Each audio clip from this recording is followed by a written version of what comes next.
Hello everyone and welcome to the Constructive Criticism Network. This network is here to help you improve at Magic the Gathering at every level. From Pauper Leagues to Top 1000 Mythic, we've got you covered. If you want to hear the entire network, head on over to our sponsor at PureMTGO.com, where you can hear each and every show, each and every week, and check out their sponsor, MTGO Traders, and tell them that the CCMTG Network sent you. Now sit back, enjoy the show. From YouTube, podcasts, and more, here's this week's episode from ConstructiveCriticism.com. Hello everybody, and welcome to episode 156 of the Common Knowledge Podcast. I'm your host, Christian. I'm joined by our co-host, Adam.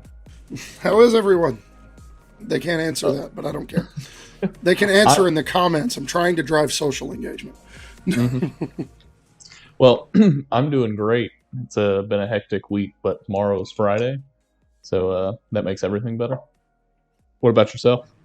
Well, I mean, obviously I'm in better shape than I was shortly after the last time we recorded, but it's been pretty hectic here too. Just kind of a lot of missed connections, and then more connections that got made because we got to meet some of the rest of the CC fam last weekend. So Heck yeah, man.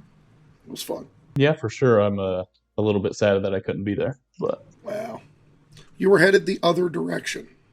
I was. Before we got too far into this episode of Common Knowledge, I do have a few things to get out of the way.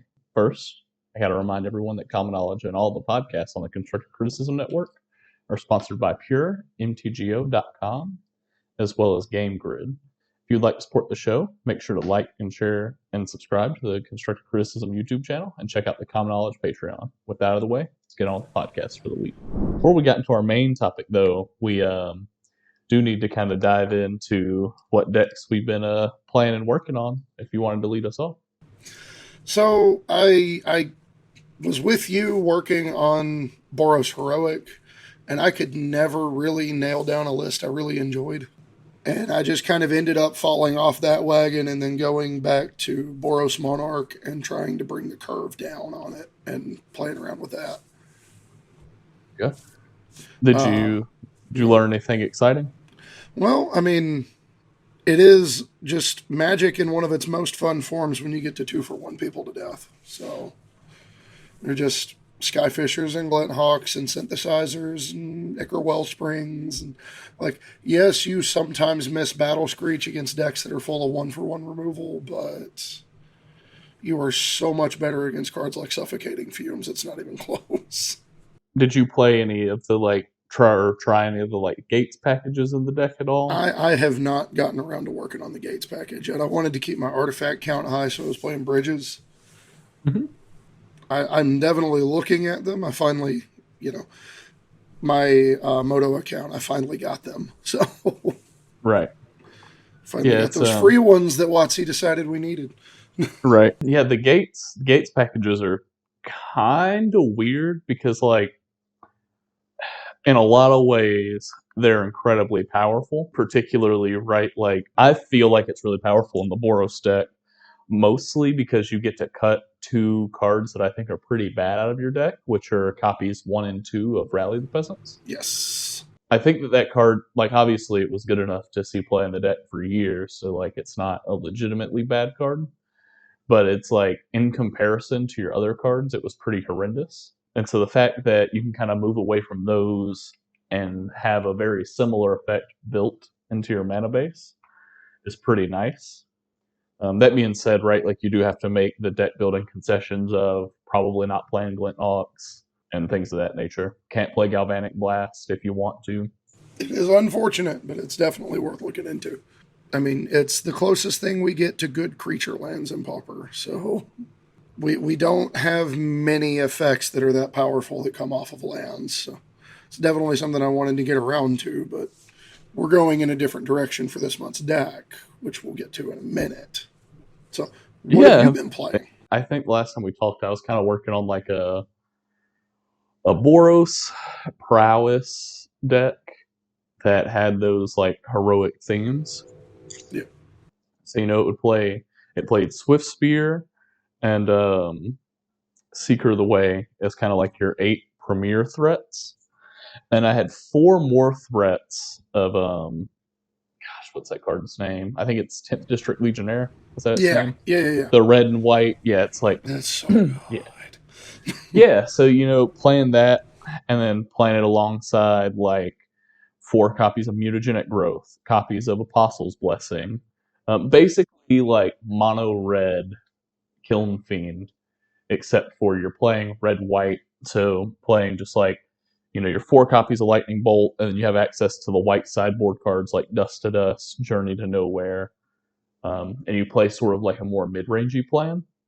And then I ended up actually working the Gates package into that deck. Oh, nice. Because I would find, like, you could definitely steal games under, but the way that the deck was constructed, it kind of played that, like, get them down low enough to where now, if you have your Gates set up, you're basically threatening a kill every turn, so they can't, in turn, put pressure back on you without feeling like they're going to fall behind the 8 ball. To be honest with you, it felt powerful, but it was like one of those things that by the end of it, it was like the whole time I was playing it was basically because we said we would work on it, and I couldn't think of any legitimate reason to play it over the mono red Kiln Fiend decks. That's kind of where I ended up on the heroic deck myself, and that's why I just pivoted into a different deck entirely. Like, I love Swift Spear decks, and I'm still playing Swift Spear and Boros, but like,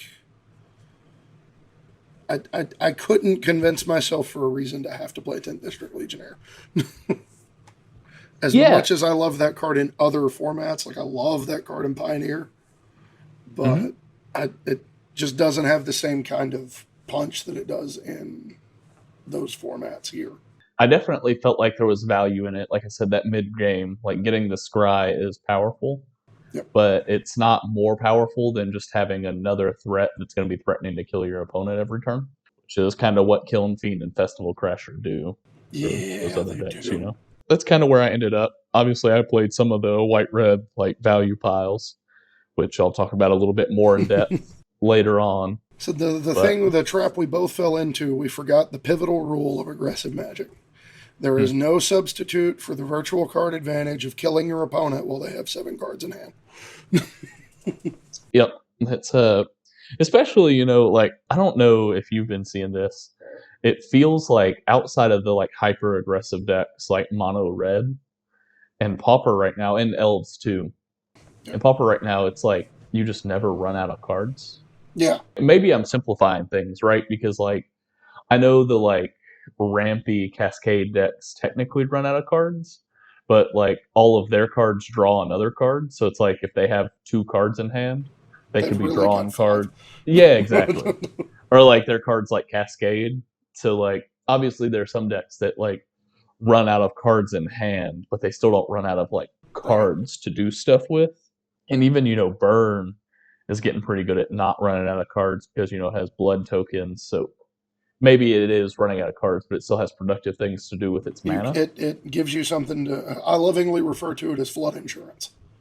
Yeah, and so when the format is definitely centered towards that, it definitely behooves you to play those like go under decks where, like you said, you kill your opponent with 7 cards in hand because they're always going to have 7 cards in hand. Yeah, and that is a very nice segue into our main topic. That it is. So our main topic this week is you and I kind of both made 2 separate top 5 lists of our totally subjective Pauper power ranking. I think we might have had slightly different methodologies when coming up with our lists. So if you want to go into kind of what your methodology was for your list and then give us your number 5 pick. So mine was, I looked at primarily challenges and leagues, and I wanted to see what I kept seeing doing really well the most consistently. The decks that were near the top to me, even if they weren't high in number of people playing them, they keep showing up in the top, whether it's in 5-0s in leagues or, in the top 8, top 4 in challenges. Right. I wanted to focus on those because whether they're the most played or not doesn't really matter if they're consistently just winning the things. My number 5 on my list was, and this is a really general category, but there's one deck that keeps showing up in this category, so wanted to put it on here to encourage maybe some prospective brewers out there to really, flex muscles that they haven't in a little while. And that is decks that are hard to sideboard for. And the example I use here is Boggles. Right. Because all of your sideboard cards that you have for Affinity and all of your sideboard cards that you have for stuff like your small low-to-the-ground creature decks, that, your small sweepers and your pyroblasts, and that stuff doesn't do anything to Boggles. They don't care about that. They don't care how many. They don't care how many galvanic blasts you have. Yeah, it's funny when I saw on your list that you had kind of put. It's almost like a cheeky thing, but decks that are hard to sideboard for. There was a distinctly different one that came into mind, and if you saw what I was doing, I was actually just looking up to see if I could pull up the most recent placing for it, and it was actually in this past weekend's challenge. What came to my mind was Goblins. That's another good one. It's just you don't have enough removal in your deck. There is no scenario where you have enough removal in your deck to keep up with Goblins. Yeah, well, it's not just that. It's also they have that, they have the backdoor combo train that their entire deck can kind of play around where, they're going to make infinite mana pretty quickly and then find a way to cycle through their deck and beat you from there. It's if I can't kill you with one goblin, I'm going to kill you with 40. Let's go. Yeah. They have multiple plans of attack, but even whenever you're sideboarding in mass removal, like a Fiery Cannonade, Arms of Hadir, I believe is what that card's called, the black one-sided wrath. The way that their combo functions means that they can effectively just do it again a turn later, assuming that they play their cards right. And so that deck, to me, is one of those sneaky ones that if you thought that a top 5 deck was just the category decks that are hard to sideboard for, you would have to have a really good reason for me to not pick that one. Yeah.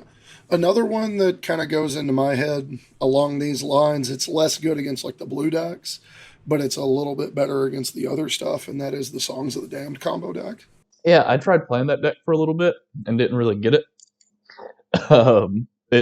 It is a deck that's hard to sideboard for. It used to not be. You used to play Crypt Incursions, main deck, and Pauper. But yeah, it's definitely the good old days. Yeah, it's definitely hard to sideboard for. Of course, you can bring in relics and stuff, but really that's not enough against that deck. No, because it'll just fight through it. They'll make you pop one and then continue to go off again. Yeah, exactly.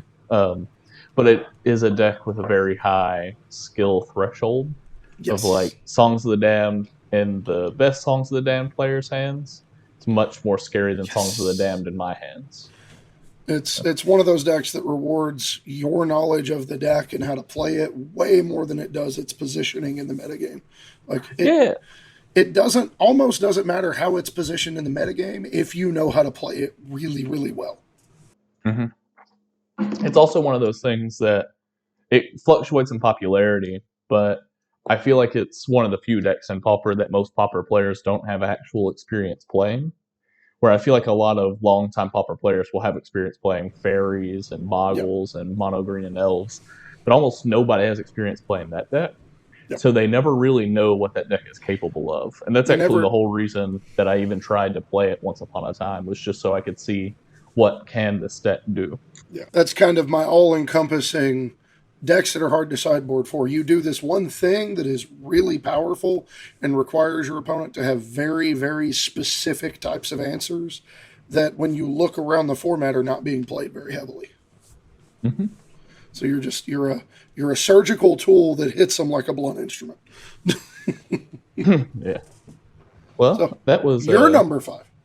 Yeah. So first, the methodology of my list is, I would like to think it's like a subjectively objective list where it's I looked at challenge data, I listened to what some of the best players were saying, that sort of thing. And there's definitely some of that in my list, but also a lot of it is just feelings. You're the college football playoff committee.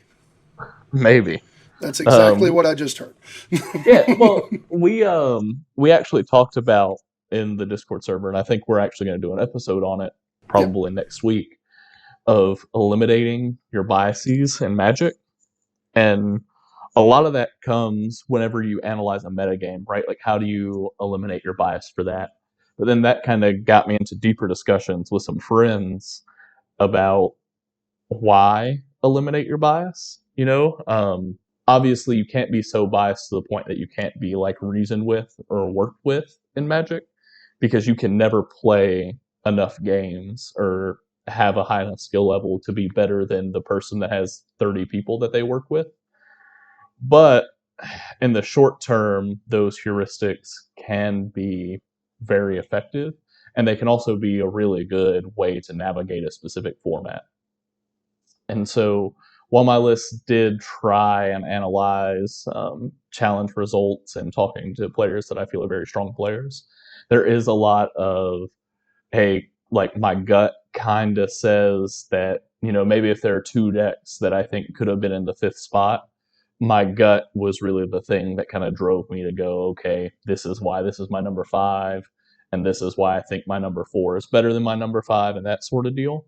So it's probably a little bit less analytical than is ideal, but I'm fine with that. All that being said, my number five is Blue Red Fairies.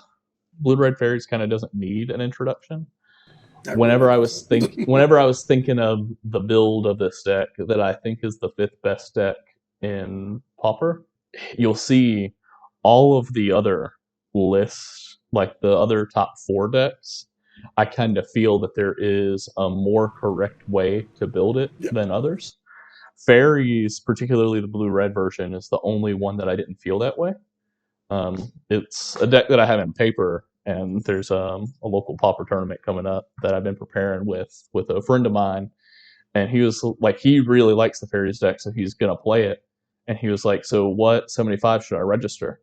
And I was like, well, this is like 50 cards in your main deck, but you can kind of just pick 10 more. That is both the strength of Fairies, is that you can kind of prepare for any metagame by playing a lot of Fire Ices, a lot of Abrades, more threats, 8 ninjas, 6 ninjas, 4 ninjas, 4 extra fairies, and fairy miscreant. Like, you can just build it in a bunch of different ways. Yeah. And I think that that's the strength of it, but it's also sort of what holds the deck back, because it means that you can get those more metagame choices wrong, or you can do what a lot of players do and kind of split the difference by playing like one of every meta call, and then hoping that your card selection gets you there. And a lot of times it does, but sometimes it doesn't. So it was hard to put it above the number five for me. You start drawing all your electrickeries against a deck with a bunch of fat butts on it, and you just feel really silly in that game. Mm-hmm. Ask me how I know. I'll save you the trouble. Okay. It's appreciated. Yeah. But anyway, so that was my number five. If you want to go ahead and get into your number four. So my number four is the deck that I would give the distinction, we've talked about it before on here, of having the best long game in the format, and that is the Ephemerate decks, whether it's blue, white, or Jeskai. In a format where everybody always has 7 cards, they always have 7 cards, and most of them are better than yours once you get past a certain point. Whether it's going all the way up to something like Stonehorn Dignitary and just cutting off an entire line of ability to win the game out from under you, or if you just keep it relatively simple and value them to death with Muldrifters and Priest of Ancient Lores and so on and so forth, and just bury them under the fact that all their 1-for-1 removal is not good. It doesn't really matter. It can out-resource just about anybody. Yeah, the familiars, or sorry, ephemerate decks they're also weird because they function like a ramp deck in that they generate way more mana than you do. But unlike the ramp decks in Pauper, most of the ramp decks in Pauper, they play a lot of their cards every turn. So they're going to be snapping your stuff, snapping their own stuff back to play it again, generating an extra mana off of that. They're going to be drawing 4 cards over the course of a turn with Mole Drifter. Just the sheer amount of stuff that they get to do, especially with cost reducers like Sunscape Familiar, as well as Snap to untap their bounce lands and stuff, it makes those decks very scary. And it also, again, just kind of following the theme of what I feel is strong about goblins. Same thing with the Ephemerate decks, is they're kind of innocuous, where it's like, unless you've played the decks a fair bit or played against them a fair bit, you kind of don't know when they could start winning.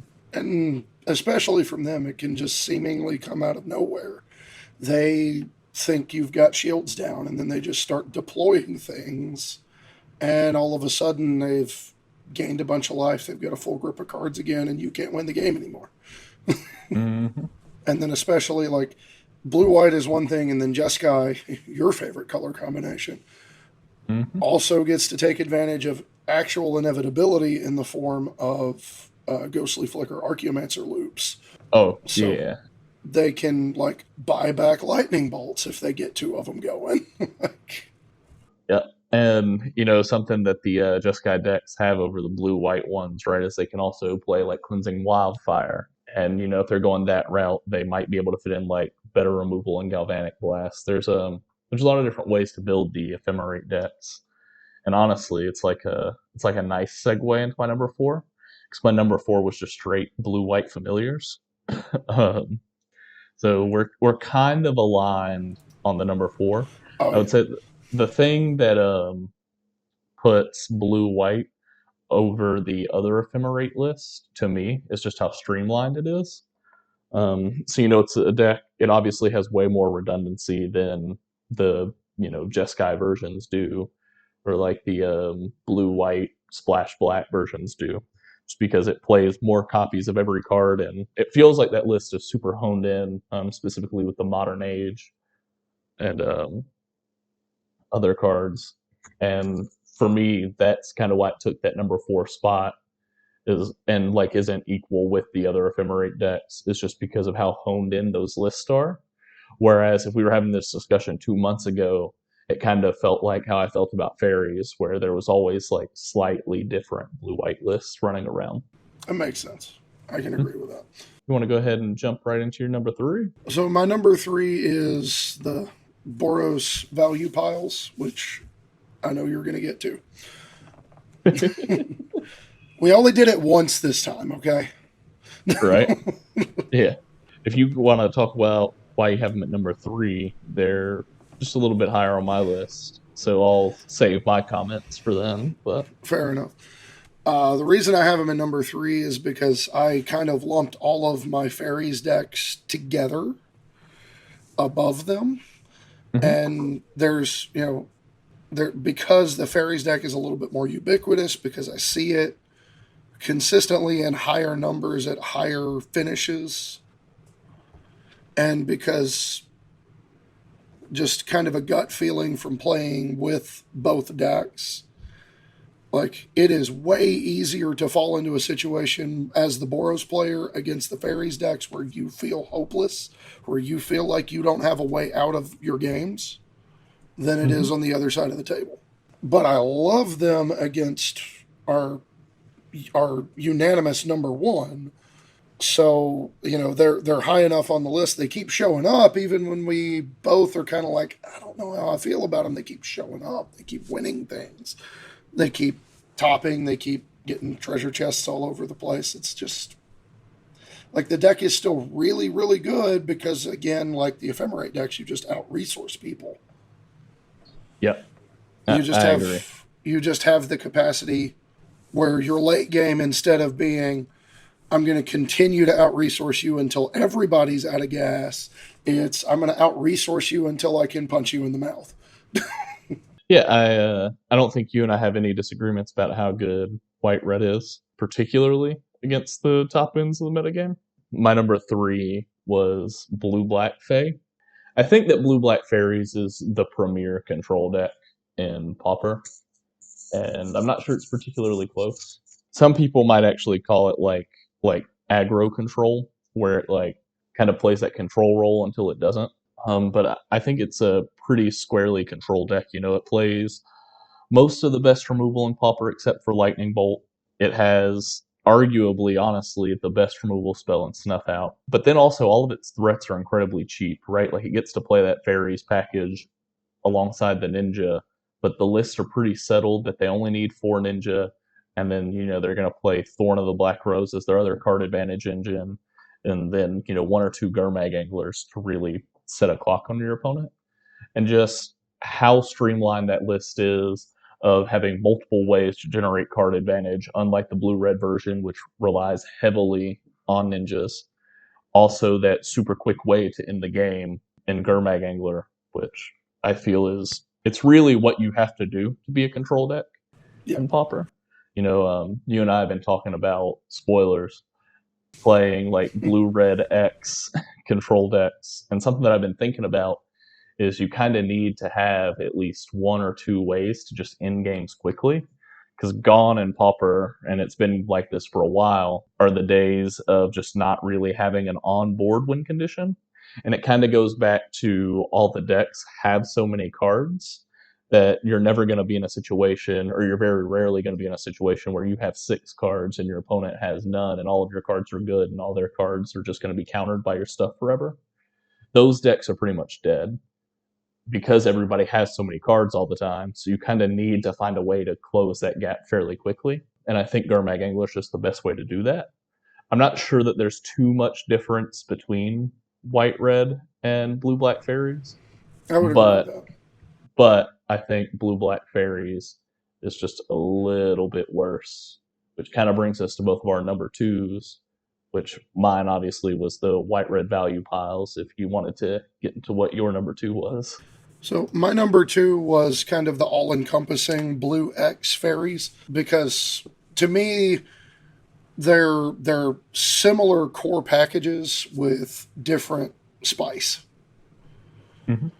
Mono blue plays more of the sort of classic aggro control style, where you have to get on the board in order to get ahead.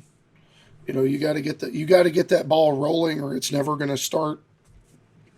Mm-hmm. But then you transition to blue-red, and you are a little bit better at the control aspect of the aggro control, and then of course you go into blue-black, and you are basically a control deck that can sometimes cheese out a threat and just put your opponent on the back foot. But at their core, this may be, going back to what we were talking about earlier, a little bit more of my biases coming to bear here. There's a sense of like, these decks very rarely draw the wrong half of themselves. So like the overall blueness, even if your cards aren't as good as your opponent's, you can stop just enough of you never have to take full control of the game. You just have to make sure the most important things don't happen. And that's, I think, something that gets lost a lot in translation when you start talking about blue decks, is because there's a lot of people that, you hear the words blue deck and you're like, oh, well, you're just going to counter everything and just get something in under that. You counter everything else, whatever happens, happens. But no, that's not always how it goes. Sometimes we just got to let some stuff go and we get into a race, and it's just like, it's so nebulous. It can play so many different games, through so many different board states, between the cheeky evasion, the litany of different lists you can come across. So for me, it's one cohesive archetype that just has a lot of variation within it. And for that reason, because it's so populous, because it's sort of one of the pillars, it's always been one of the pillars of the format. Yeah, if you go look on MTG Goldfish, I know it's not the most reliable data in the world, but it's what we have. Altogether, fairies makes up like 24.7% or something like that of the Pauper metagame right now. So whenever, obviously, all across the 3 different flavors of it, it is pretty nebulous, to say the least. But yeah, and then that kind of leads us to both of our number 1s, which we're gonna make Patrick Sullivan so happy today. Right. Number 1 for both of us is Mono Red Kiln Fiend, or Hot Dogs, or Burn with Manamorphose.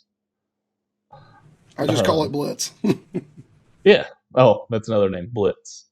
It plays the 12 creature package, Monastery Swiftspear, Festival Crasher, Kiln Fiend, and then a bunch of really good spells. Lightning Bolt, Metamorphose, Reckless Impulse, Mutagenic Growth, Apostle's Blessing, Lava Dart, Temur Battle Rage. Basically, it's just a very streamlined, very aggressive list that's going to kill you on turn 3 unless you interact with it. And then if you interact with it, it's going to try and kill you on turn 4. If you interact with it again, it's going to use its Reckless Impulses to generate some card advantage and try again on turn 6. And, I mean, there's no rule that says you can't play Fire Blast in this deck. I'm just throwing that out there. Yeah, I think there is a rule that says that. What? Yeah. I don't think you should, because I don't want you to. I don't want to be on the other end of that. Obviously, personal biases aside, which I love this deck, but whenever you just look at the challenge results and you see it's like some challenges it completely dominates, and then other challenges it seems like it's players are more prepared for it, and it still finds a way to get a couple of top 16s and a top 8. Pretty much all of the good players that I respect that I've talked to think this is one of the best decks, and I concur. I think it's the best deck, maybe not by as much as I thought, a week ago, but it's the best deck by at least a medium-sized margin. It's also worth pointing out that even prior to Swiftspear being in the format, there were quite a bit of challenges and leagues where I was seeing just Burn up near the top of them. Leagues are putting out 5-0s, challenge top 8s and top 16s with mono red or even red black Burn. Yep. Without Swift, before we got Swiftspear, some of them weren't playing Kiln Fiend. So just these really streamlined, aggressive red decks, it kind of falls into that category of decks that are hard to sideboard for because they attack a resource that Pauper does not generally like to worry about protecting. Yeah, if I were players, I'd start investing in Weather the Storm. Yes. Also Marasas. Now that we've kind of gone through both of our top 5 lists, I do just want to throw this out there. I don't know how you've been feeling about it, but playing Pauper the past couple of weeks has been great, man. Format feels super healthy. Affinity still feels strong, but with these aggro decks, it feels like it's kind of oppressing it. And then the high removal decks are kind of seeing a resurgence because of Kiln Fiend. And that leads the way for these more tier 2.5 decks like Elves. There's just a lot of stuff you can do in Pauper right now. The Gates packages are super cool. I'm happy to see them tried out pretty much everywhere. Yeah. I've been having a lot of fun with the format. It feels like it's in a really healthy place. Yeah, it does. So I guess that takes us to what we're going to be working on for August. Yeah, I guess it does. Do you want to unveil the not so secret? It's the what was it? It's a Doctor Who promo thing again where we found out John Sim was going to be back as the master. Anyway, we were talking about Blue-Red X control decks, and one of them that I'm with you on, one of them that I really want to work on is iterations on Serpentine Curve. Yeah. Generally, blue-red control decks we kind of were talking about, and then we kind of narrowed in. Serpentine Curve is a deck that I'm a big fan of, you're a big fan of, and there's 3 or 4 different ways to build it. So I think you've been working on a particular version, and then after I read your version, I had a slightly different take on it. I don't know if you're ready to unveil what you've been working on yet. It's like a sneak peek, but... let's just say it's going to make one very particular listener who tweeted at me a while back very happy if I get it right. Right. Yeah. Well, next week, whenever you kind of go over what you've been working on a little bit more in depth, I'll kind of reveal where I'm at with a really similar but plays super different list. But yeah, I guess that's going to do it for this episode of Common Knowledge. If you want to get in touch with us, you can find me on Twitter at JessGuyDad. Adam, where can they find you? At Homeward Path MTG. And on TikTok, you can get to know me behind the mic at Homeward Path Gaming. If you have any questions on the proper format, MTGO, or anything else, you can leave a comment down below or reach out to us on our socials. You can also shoot us a quick email over at commonknowledgemtg@gmail.com. I want to give a quick thank you again to our sponsors GameGrid, as well as PureMTGO.com, as well as the Constructive Criticism Network for letting us be a part of it. And last, but certainly not least, thank you for listening. Take very good care of each other. And never stop moving.